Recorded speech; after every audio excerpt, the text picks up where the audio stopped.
Yeah, basically. My name is Geir Hammer. I am the managing director for the Norwegian snus factory.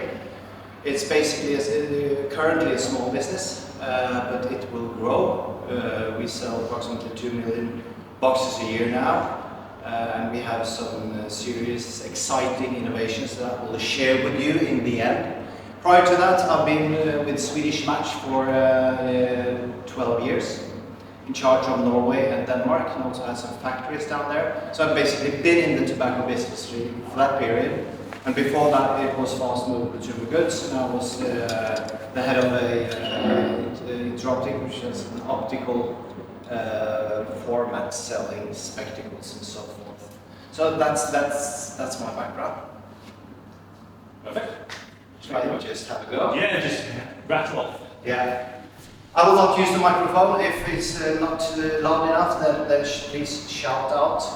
I will cover a few areas. I'm very concerned about the regulatory matter, because if we screw up there, we will be in trouble. Secondly, we have, from a Norwegian perspective, we have a good story to tell. What a market can become if so and so. This one is directly linked to what kind of products and features and consumer trends and so forth that may arise. It's pretty crazy times these days, I would say. An exciting presentation from Rachel and Arak and her team yesterday, and you know, it's creating a bit of trouble these days. And you know, his way of regulating things is not, I would say, the same way as the European Union does it, that's for sure. Nonetheless, there is a tremendous growth when it comes to nicotine pouches around the world. It's a global phenomenon. It's obviously started in Sweden, and the next after that was Norway, because we have a tradition way back to the 18th century and so on. But anyway, this is about the money pool. That's the reason that motivates most of us. And next to the fact that we represent products that is the alternative to smoking and may improve the health care and so forth. But nonetheless, we know that there is a tremendous growth in the category. What we see today might be 10 times as much in the next decade or so. So if we shall make that happen, we have to choose what we do in order to make sure that we get the size of this money pool. And that is directly linked to the regulation. If we do a lot of bad things, I can tell you, the EU and other markets will regulate this heavily. Because the first thing we have to secure as a category, as a group, as suppliers, is secure that we have a permission to sell. That is the starting gate, I must say. Now, a little bit about the Norwegian journey. We're a small country, 6 million population, but we have a 16% penetration of users of snus and nicotine pouches. I know snus is not legal in the EU, but nonetheless, in the future, nicotine pouches will take over for snus anyway. It's heavily taxed, it's in plain packaging, it's really, really strongly regulated. Nonetheless, 16% penetration. The smoking penetration in Norway now is 6%. When I started in this game 12 years back, cigarettes, the cigarette penetration, smoking penetration was 20%. So it's basically turned upside down. And I know this can be the case for a lot of other markets if we do things correctly. This is if you take 6 million, 110 million boxes is the amount, is the total consumption per year. That is tremendous. That is a basket of 7 billion Norwegian crowns, or $1 billion US. So it's massive when you see the population. Yeah, we knew this category from way back, since we've been under Sweden and under Denmark. We've just been a dog in a cage for several years, but nonetheless now we're a free country. But we have the tradition with us. So basically our starting point was at a different level than many of the European and countries elsewhere in the world. Just a few consumer facts. 65% of what is being consumed in Norway is purchased in Norway. The rest is via border and tax-free. 15% is via online, 85% is offline. I mentioned the penetration. Currently now, all white has 41%, and in 2 years it will be over 50%. That is the speed rate, because it's growing by 12% or 14% annually, while snus is decreasing with 4%. So it's rapidly shifting.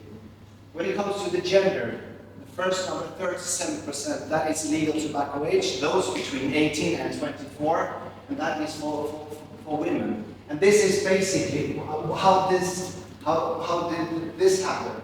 That was basically via innovation, because Scruff came with a mint version, and we're talking that's 10 years ago.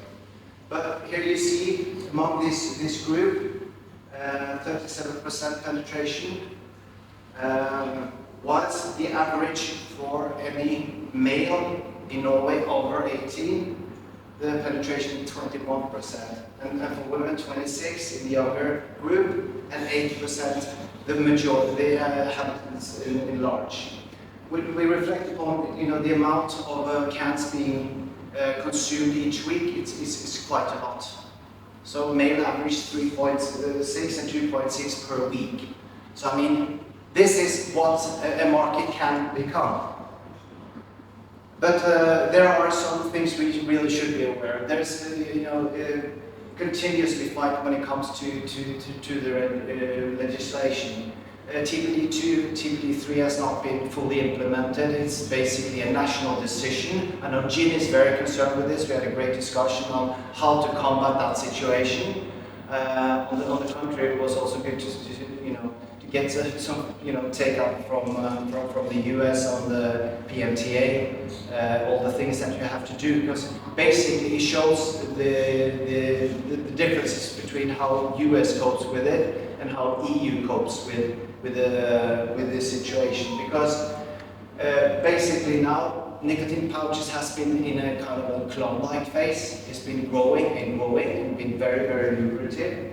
It will be regulated. Many of the countries have started the regulations, and I'm quite sure within proximity of time there will be a maximum nicotine roof of approximately 20. A lot of nations have implemented 16.6 or 17 and so forth. We know Denmark concluded 2 days ago that they will have their max at 9 milligrams and so on. So these will keep on coming. There will be regulations of taste, there will be plain packaging, there will be also different kinds of weapons to control it, to regulate it. And the key thing is for EU to protect the younger generation, but on the other side, they need a nicotine replacement category in order to reduce the health risk and the level of cancer that is not coming down in many markets that has high penetration of smoking.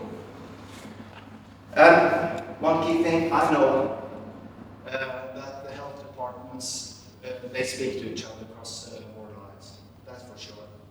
And currently, their take is that the market has been flooded with dodgy products and so forth, and many players are operating in the grey zone. This is a picture of, let's say, just to dramatize the cancer situation. You see Sweden, they have only 17 out of 100,000 that actually gets lung cancer. That is basically because the majority of the males are using nicotine pouches or snus and not smoking. You can see it all the way up to Serbia, which has 40 out of 100,000. So, I mean, it's quite dramatic, and this is definitely on the EU horizon. But the thing is, like, if we as an industry keep on, I would say, poking the bear, irritating EU, the regulation will be harder, and it might also be the case that they regulate it so hard that we do not have a money pool to swim in. So therefore. I advise everyone not to stretch the rules too heavily, and I know there are a lot of provoking names in the eyes of EU and also the health authorities that they do not like. So If we can play things down, don't go to the max when it comes to nicotine strength. Do not provoke with the names or crime laws, whatever, because if we mess up the permission to sell, we won't have anything to sell. And I've been through the trade regulations in Norway. Everything from you could buy it freely to now it's behind counter in plain packaging, and you have to have a double H verification, and the cost is €10 for a box. I mean, nonetheless, it's being consumed 110 million on an annual basis. Over to the marketing aspect of it. What drives the market? I would say the market maturity, not majority, but maturity is very important because it's different drivers. We are a very mature market. We are at the peak of penetration in Norway. Sweden is at the same level, 15.5%. The rest of the countries is down to anything from 0 to 4% penetration of nicotine pouches. So, but there are different drivers are impacting. And let's say to our colleague Maslow needs hierarchy for nicotine pouches and snus. And our experience is that the brand and messaging is really in the bottom. That you have a trust and so on. And you fuel that with your unique selling points, whatever. Because what we see today, there are tons of flavors, strength and formats, large, minis, labels, status. Basically everything is available now. Just at this fair, there are 2,000 different products. I've counted them. It's a lot. And it's getting messier and messier. But nonetheless, the more we resonate with emotional and functional attributes over price, then the likelihood of success is definitely higher. Because I do believe that most countries want a safe alternative to smoking. But the problem is today the knowledge is very, very low among those officials who's running the health authorities, and also I would say among the consumers. So there's a training phase. There's a curve that you need to learn and understand what is quality and what is not. How does this impact your body and so on. Because I just did a study on the different flavors. And now there are 72 basically main flavors that is being used. You can divide that into fruit, mint, blah, blah, blah. But I mean, this is the whole world. And I'm quite sure that this whole picture is represented out in the fair here. And secondly, as a company, we've been trying to find out where should we place our products when it comes to using dots and strength parameters and so on.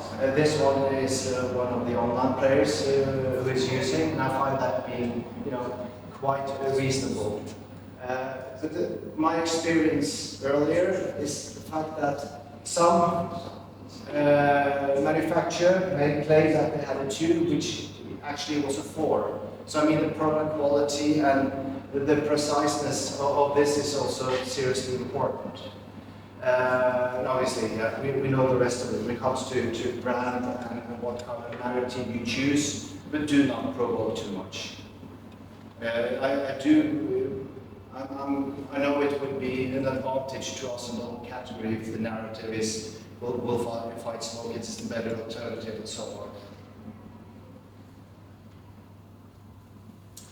Our response to this is basically a new launch. This is how the evolution goes. From the 18th century, it was basically all loose, and you had chewed tobacco with the cowboys and stuff down in the US. In the 1970 era, the pouches came. And the reason for it, because in nursing homes, the nurses were sick and tired of filling the elderly men with that kind of stuff, because they had to do it manually. So they called basically Swedish Match, can you make a solution for us? And then the bag came. And then it took over the market. In Norway, for instance, it's only 5% who's using that, so that is a dead dog, so to speak. And in 2014, EVO came with the all-white version. And now, the Norwegian snus factory, we launched the pop, which basically is a pouch without the bag. I'll come to the advantages. And This is how it looks. We have found something which is regulatory friendly. It irritates the gum much less than the normal pouch. It's discreet, it's clean, it's fresh, and it delivers on the nicotine kick that everybody wants. Of course, as with nicotine pouches, this can be delivered in all kinds of performance, nicotine strengths and flavors and blah blah blah, but the release is seriously quick. You don't have the bag in between and so on. And this is environmentally friendly because littering, as the market grows, the more the littering will grow as well, because quite many cannot use the top lid and throw the waste bag in there. They throw it on the street, and it takes 2 to 3 years for a nicotine pouch to dissolve because of the petroleum in the glue and so on. So, but this one takes 1 to 2 days, and then it's gone because you don't have the bag. So this is, I would say, a great innovation. And I have to give say a few good words about the founders of this company as well, because they took part in the early stage of making Velo and Epoch. So basically, our factory and our products are based on their knowledge when it comes to making. So quality, taste, and the Norwegian heritage is basically our DNA. So, but this one we believe may have a strong position. It really suits the regulatory framework that most of the nations are working towards, and it has so many good attributes that we are looking forward to launch this big scale in September at Intertrapark. Thank you.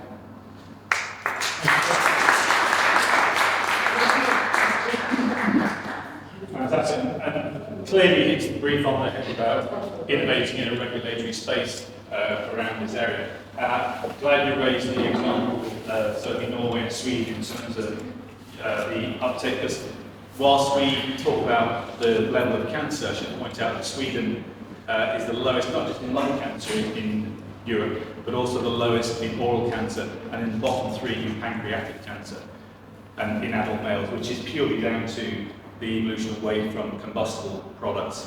Thank you. Would you like to take a seat, and then we'll get on with the next part of this? So I'll introduce Ville, who's going to introduce himself.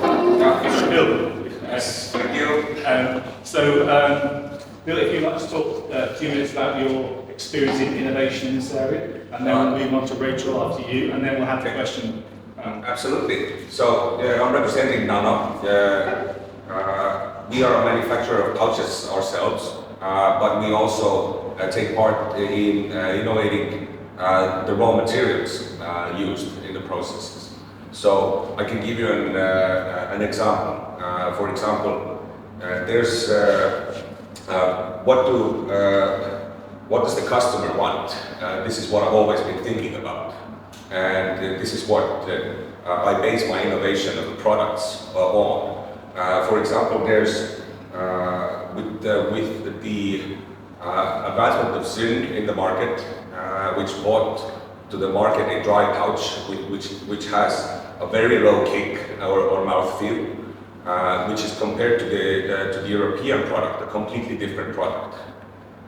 So what we are doing right now, what we're trying to do is cater to both of these customers. So what we are doing right now is making a product that on one side has a sting, and on the other side it does not. There's the Swedish company that has already brought a similar product to the market, but why it hasn't been very effective is because it's too expensive. As we can see, it's a very, very price sensitive product category. So this is what we are trying to do. Another thing that I can see the products or the raw materials advancing in is, for example, the nicotine kick. I can see some customers want a fast uptake of nicotine. The others is more smooth uptake, and I can see that the difference is we have very little options in terms of the nicotine available. So we have the free base, which has a very fast uptake, but at the same time it's a very volatile compound, so it has stability issues. Especially if we talk about registering a product with FDA, stability is very important in that market. And another product that has a very good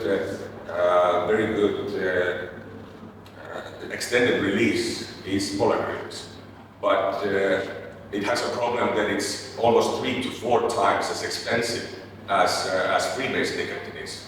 So we're working on finding solutions to this, because I can see this being the next step in the raw materials area.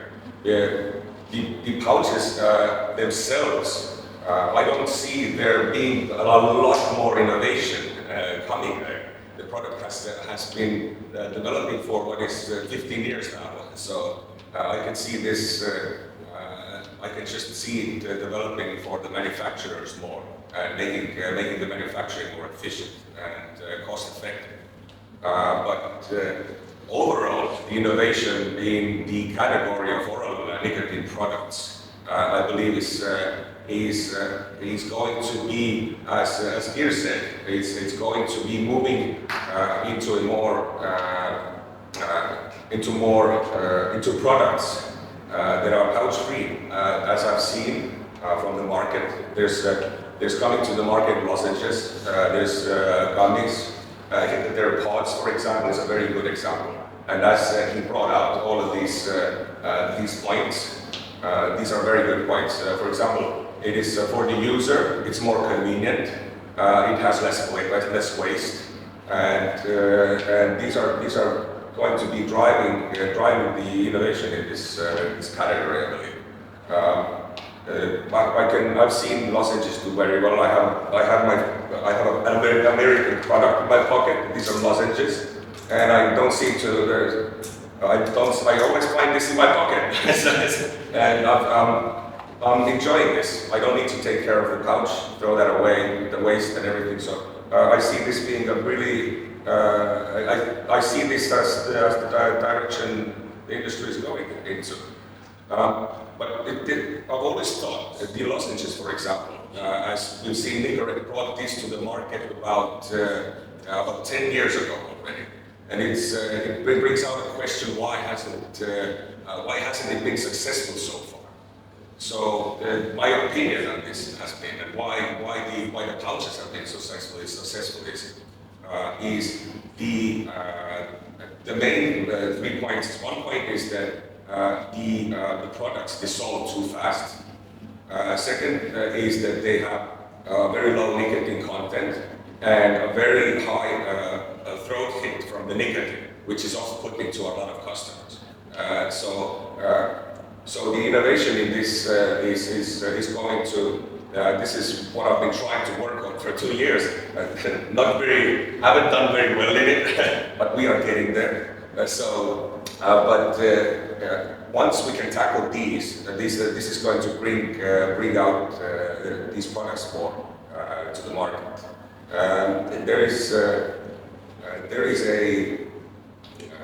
what was it? It was the lozenge, and your product I tried yesterday, and this is by far one of the best products that I've seen. It had the kick of a nicotine pouch, and I've never seen these from lozenges. So we can already see these products come to the market. Has anyone seen this product, by the way? No. Yeah, have you got some? Just send it around. Yeah. I tried it last year with the was and saw the one exhibitions in Roma. Yeah, that was the first edition, which was made manually. This one is produced in the first machine. Yeah, It was square, yeah, but this is an updated version, which actually feels better. John, resistance here, in practice. Do you have a knife for this? Do you have a chainsaw? It's quite strongly sealed. Yes, it is basically. Who's got some names? Try and try and pass them around. Cheers. No, you got one. You got one, yeah? Yeah.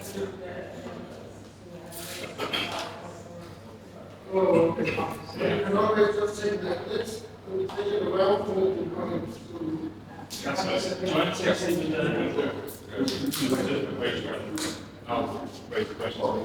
actually, there's to touch on your lozenge. I actually worked with nicotine replacement therapy for Smith-Klein. And at the time we were developing Nicotine, which was patches and gums and lozenges. And Nicotine, they put CQ on the packaging because it was only 3 to 4% successful at people quitting using these nicotine replacement therapies. And the CQ stood for committed quitting. And what it was saying it's not the product fault if this doesn't work for you, you're not committed to quitting. So that was their excuse for doing it.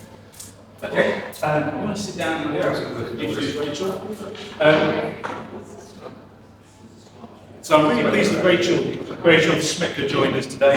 Rachel is ex-FDA, and with all the things that have been happening in the last week with FDA, some good insights.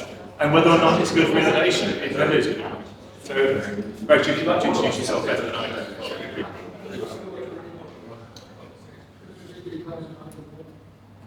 Can everybody hear me? Yes. Okay, so my name is Rachel Schmidt, and I left FDA Center for Tobacco Products after 12 years last year. I worked in the Office of Compliance and Enforcement as the Assistant Director responsible for the establishment of their laboratories for pre- and post-market testing, product standards, as well as any compliance and enforcement programs. I worked very closely with Office of Science on applications and reviews, and had teams of people who were involved in activities from vaping, smokeless, as well as traditional products. So I will be the first, well, I'm not going to be the first to admit what you all already know in this room, which is that the U.S. regulatory process is a significant barrier to innovation in this market space. It is cumbersome, it is expensive, and it is not timely by any definition that anyone would use. By the time your innovative product has navigated even a portion of the regulatory pathway within the U.S., it is obsolete. People have moved on, customers have moved on, markets have moved on. And so one of the things that I'm very hopeful will come out of the new administration and this week is that a very strong message was sent.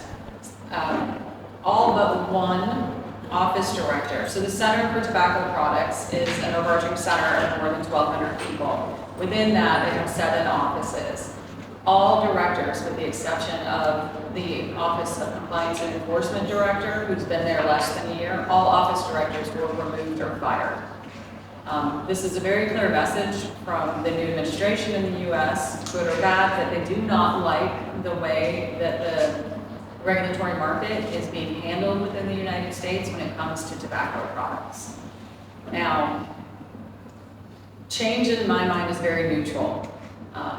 Change in itself has the potential to be both good and bad.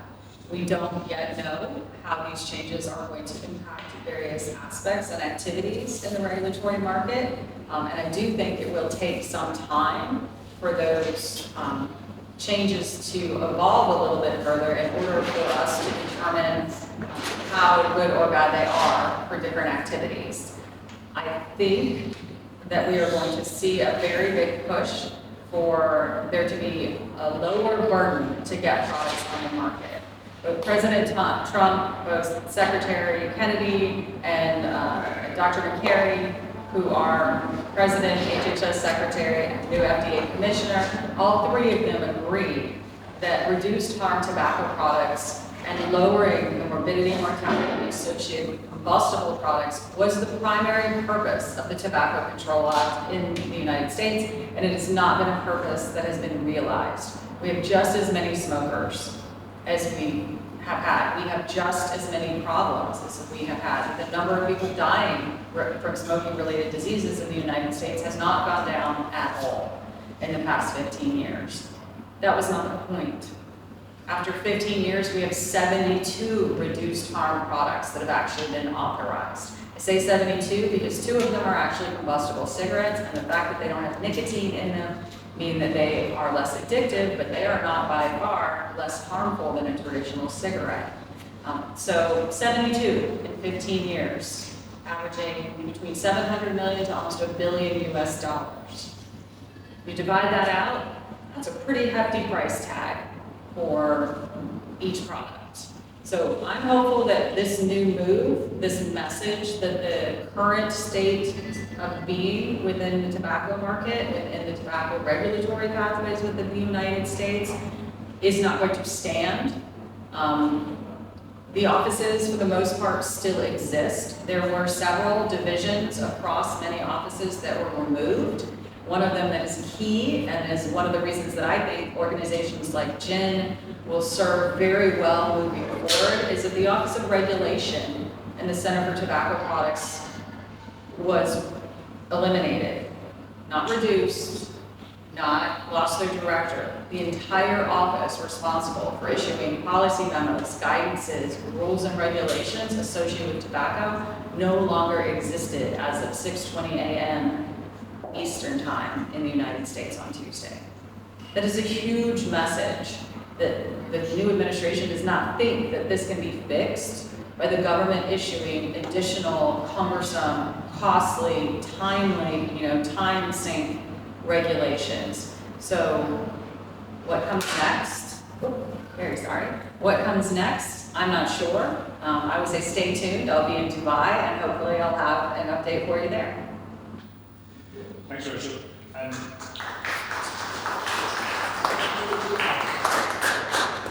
I think the equation's better sink in for a second, because that is like mind-blowing from what's happened the last week in FDA. It's and the average time for review at the moment of a PMTA is 800 days before that process. I don't care how you count 180 days, which is required by law. Yeah. There's no way you get to 800. No. You just count every other Monday, you still don't get to 800. So that acknowledgement is there with the removal of leadership. This is not working. We are not going to continue to try to continue to use a broken system led by broken leadership. I'll open it up in a second in terms of questions that I say we keep this as interactive as possible. But I just wanted to get a feel for the guys on the panel and FDA included. So with these pod-based systems and various things like that, what are the next innovations coming forward? Ville was mentioning in terms of manufacturing. What about packaging? What about developments in terms of consumer insights? Those sort of things. So, go one at a time. Yeah, I mean, what are the next stages of innovation in this space? Well, I think this may be one of them, but I think innovation will be forced into.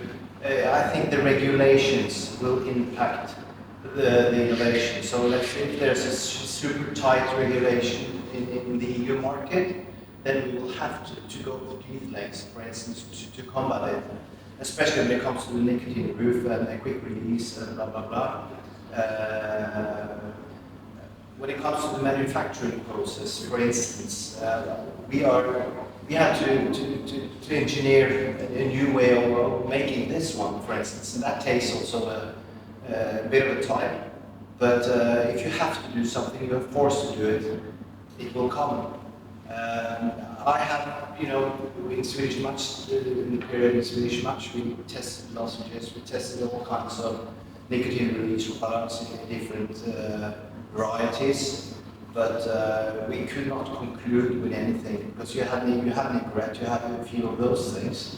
But the thing is, like, it has to be so effective that it's able to make you quit smoke. And we know for sure from Sweden and Norway that 7 out of 10 is managing to quit smoking if they have a nicotine pouch alternative. It's amazing numbers. So Bill, what's your thoughts on where this is going to go? Well, I think I can completely agree with him. For manufacturers, to be honest, the packaging itself will be exactly like you said. Innovation will be by the regulations that are coming. But I don't really see, for example, in pouch ones, the can is the most effective way to use a container. You can grab it, you feed it. You don't need any robots or nothing. So for pouches, I see it actually still staying the same. But for the product innovation, I think this will follow the lead of pouches. So as long as the pods and everything, you can mimic the pouch experience as much as possible. That leads to a very successful product. So I believe that's where the product development itself is going to rely. So because we can see it, the pouch is just an amazing product. It has taken America by storm, and it's expanding everywhere. Now we have customers in Africa, North Africa, to South Africa, and Taiwan. So it's taking over the world. So Rachel, from a US perspective, and this would be speculation, extrapolation based on where we are at the moment and what we don't know. The substantial equivalence process obviously was underutilised as the work products were available prior to early 2007.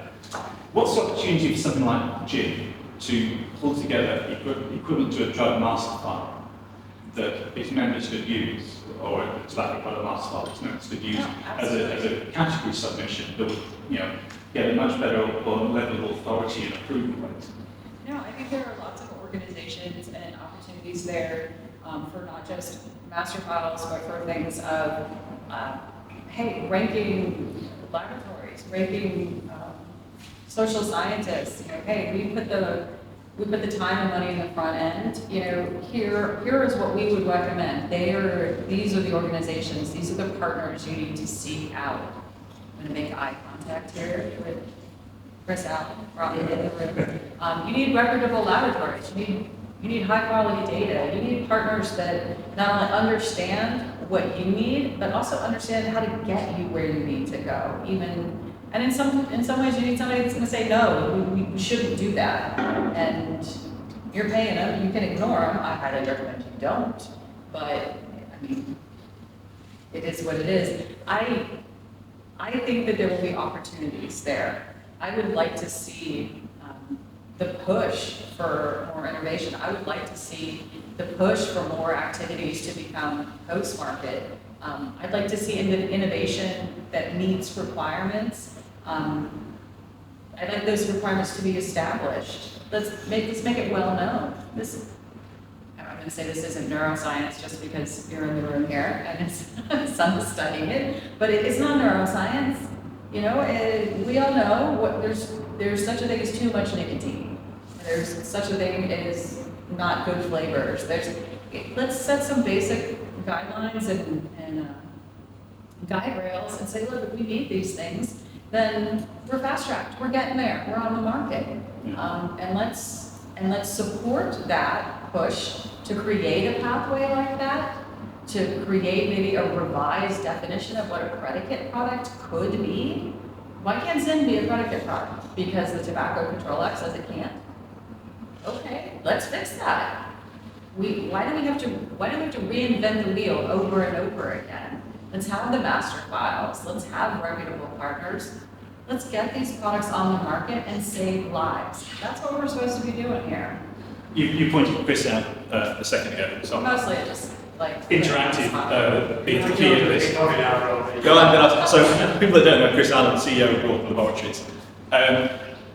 Chris, what's the opportunity, you think, from a science point of view, to create, let's say, a generic patch that is available to everybody as a reference product, as a predicate product, could then get approval through something like that, or a more sort of common reference product that could be utilised across an industry that is non-proprietary? Yeah, you just said that. So there's the rest of the rest of the policies, key reference products. I'm not sure. I think it might be on the Carestro agenda. Okay. To look at that because they're looking at standardised e-cigarettes. Does everyone know what Carestro is, by the way? So, That must be surreal of the whole. Oh, it's in French anyway, isn't it? So, Yeah. so Cresta basically is a development body that creates standards for, started off with cigarettes and moved into electronic cigarettes with the testing regimes for CRM81, which was the testing that are then adopted by bodies like ISO for validated methods, so that everyone has a standard method across that. But this is something we've talked about in the past. And if you don't know, that there is a standard reference product for a cigarette that the FDA utilise, which is 3R4F, is that? Yep. It's not designed for smoking, it's designed to be used on a machine. So creating something like that could actually be a gateway to having a more generic product that everyone can use as a reference to get authorization in the US. I do want to add one Yes. thing, because I do disagree a little bit, sorry, on the packaging. As we all saw with everybody trying to open it. Okay, so add nails, add a bad hand, add whatever you like to it, add the fact that you are struggling to pop the top off. Knowing me, every single pouch is going to end up on the floor. There will be bad words said, I will be picking them up, blowing them off, going, I don't want to waste these, I'm not going to waste my money. I can speak for myself, and that I'm not a huge fan of the pucks. I'd much rather have some sort of dispenser that is much more discreet. And I think as you see it grow in Norway with the female population, we don't want to pull the thing out and open it and everybody smells whatever flavor we're doing. I want to reach into my purse and push a button and have a pouch dispensed and slide in my mouth and nobody knows what You want I'm a doing. test dispenser, don't you? I want a test dispenser. I would also like to have sparkles, and I would also like it to have a battery in it so that you load a cartridge and there it is. And that also may help with some products where stability is an issue. You put it in a sealed cartridge and your dispense, you're not letting, it's not exposure, you're not worried about contamination. Your dispensers could even, if you have super high pouches, those dispensers could have a maximum amount that you could dispense in a certain period of time. There's all sorts of things. The one thing I also know is that 18 and 25-year-olds, they grew up with iPods. They grew up with gadgets. Yeah. They want a toy. So if they're going to use this and you give them something that they can charge with a USB-C cable, the same one they're using with their phones, and it does something like lights up, or you push a button and you can't find it, and like your AirPods sends out a noise so you can find your dispenser. They love that. And so I do think there's room for innovation in accessories and dispensers. Because my kids will, you give them a cardboard box when they were 3 and they play in it for hours. We Now should they have want given that something to that open probably. That Yeah, they want got that something before like we that. did. They want something that plugs in, Yeah. and that's the generation that has really embraced pods. I can agree with you. This is these type of innovations need a lot of money, so we can. So I think that the smaller to medium-sized companies will stay in the easy option. But I can agree if Just they're. partner with somebody who makes the dispenser, and all you have to do is put it in the. Yes, I can see a pet dispenser going for the licenses. It's Just a load perfect this- product for it. Load it in the bag.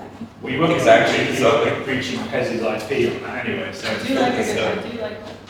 And just on the pouches and moving away from pouches as well, one of the things that we've been discussing as a wider group is the risk that by associating these too closely with snus, that you run the risk of countries, particularly now TPD3 has been delayed at least until 2006, that they may be banned by association.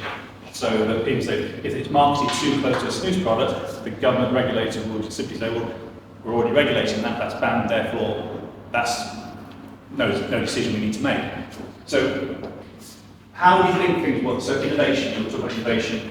Now for me, pods almost differentiates as a separate category and reduces the risk of that sort of regulatory precautionary principle regulation coming into place. So what do you think about the opportunity for other developments away from a snus type product that would not bypass, but avoid being regulated under something that's already restricted? Yeah, first of all, I think it's, we have a choice when it comes to the narrative that we choose. Obviously, the key differentiators between nicotine pouches and snus it comes from directly from the tobacco plant. So I mean, just not talk about it. And it's all white pouches, nicotine pouches are, it's cleaner, it's being perceived as cleaner and so on. But there again, making the authorities know that there may come options like this or lozenges or whatnot. So that's also in the in the way of pipeline. But if you start with a more white nicotine pouch, because there it's widely produced, it's easy to control when it comes to quality and the parameters that Rachel talked about. I think that's a good starting point. Aiming the focus towards opportunities like this. I can't see any currently at the moment any other stories to start with. I will open this up because we're coming into the last quarter of this. I was going to ask from an FDA US perspective. We saw recently analogues evolving, and certainly Sweden recently with 6-methyl, they classified that as a nicotine product under the definition that it's derived from nicotine. What's the FDA or US view on some of these products that are coming through, like 6-methyl, like the other analogues, in terms of almost creating a bypass to regulation? So I would say that buyer beware when it comes to using something like that. The FDA, while slow, does learn their lesson, as they did with synthetic nicotine. They are paying attention. They are collecting products. They are testing products. They are very aware, and they are poised to take similar type action if necessary. So far, it hasn't been necessary. It hasn't become the huge market that synthetic did after all the MDOs rolled out. But they are in no way unaware that it could become a huge problem, and they're not going to make the same mistake again. It was So actually I interesting. would recommend you not invest heavily. Yeah, synthetic dropped off a cliff after that. Yeah, absolutely. It was really quite interesting to see the 6 million applications for synthetic went into FDA and not one approval, but the usage clearly dropped off. I'll open it up now, guys. I don't know if you want to ask questions or if you've got some observations or some experiences you want to share with the group. I mean, be as interactive as you possibly can. But any questions first of all? Any Check. Well, I hear you, Rachel, in terms of this light discussion. But doesn't that comes into the sustainability drive in moving away from electronics or plastics and like? So I think it depends on how you do it. I like Italian coffee. I have an espresso maker at home. The pods are aluminum. I recycle them. I think that you give the consumers the choices. You could make the dispensers could be rechargeable and reusable. The magazines or cartridges that you put into them could be made of a material that, depending on whether you wanted to make it really hard for people to get into it, could be made of something that would be difficult to access without the dispenser, but also recyclable. The U.S. probably leads in the number of water bottles and aluminum soda cans that are being used. I think there's a path. There to be walked. Just somebody's got to decide they want to go. I would just add that I was head of innovation R&D at one of those big companies that does someone in research of these things. And your insight is absolutely spot on. So one-handed, single-handed use is a huge insight, and there's innovation. Well, just gadgets. Who doesn't love a toy? Come on. Who doesn't love something that's fun? You can get cardboard espresso pods now. You can get cardboard espresso pods now.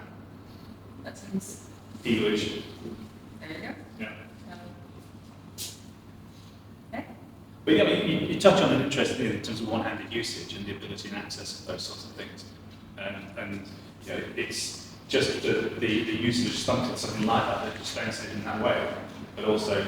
Yeah, no, absolutely. I mean, just to pick one group, U.S. veterans in the United States use tobacco products at 3 or 4 times the rate that adults in their age groups or within their genders use them. A lot of them have accessibility issues.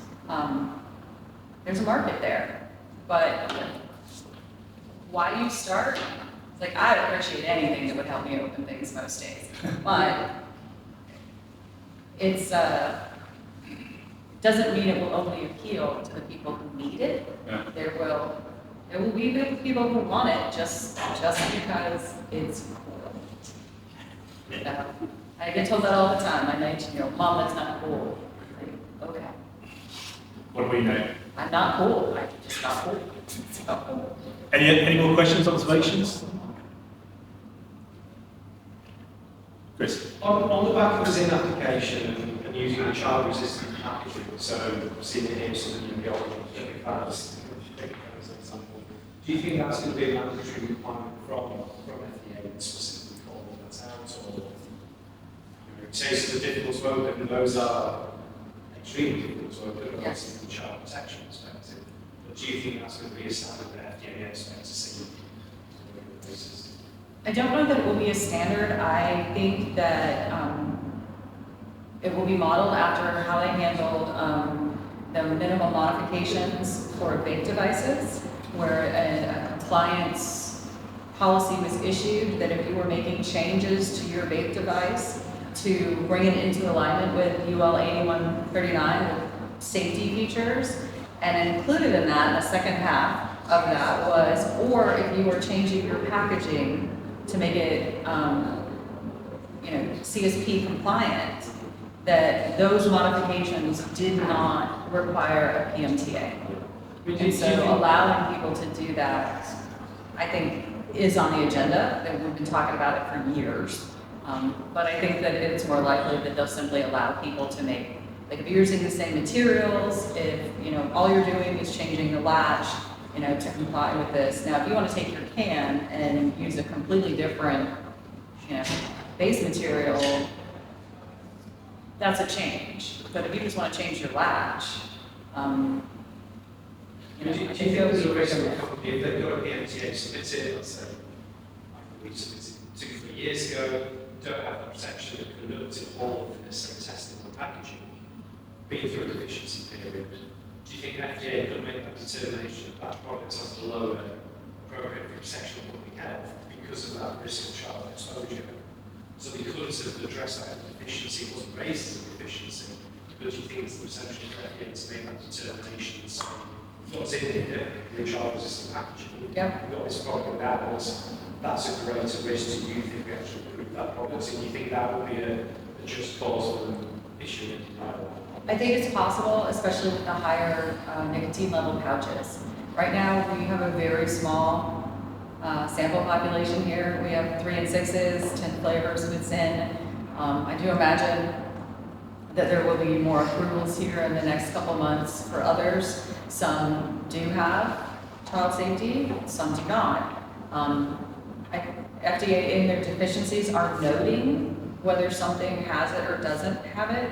But this is where innovation is absolutely blocked by the timeline of this. These applications have been in 2, 3, 4 years. I get questions from clients all the time. It says, well, we're in scientific review, but we have a new child safe container. Can we amend our application? And the answer is no. I mean, you can't. If they ask it in deficiency, you could submit that as your intent to change your packaging. But does that cause more problems than not, as if you're in the application? So, I don't know if I want to say this out loud. I'm a big believer in asking for forgiveness instead of permission for some of these things. One of the things that happens when you do that is you shift the burden from you as the applicant to the FDA as the regulator to demonstrate that whatever you did actually increased the harm or changed their APPH determination.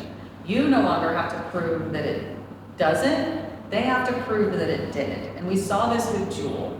Juul made tons of changes to their designs, but whether the answer was always by the lawyers, does this rise to the level where this is not just a different product, but that this product has a different APPH determination. And if the answer is no, there's not a lot they can do about that.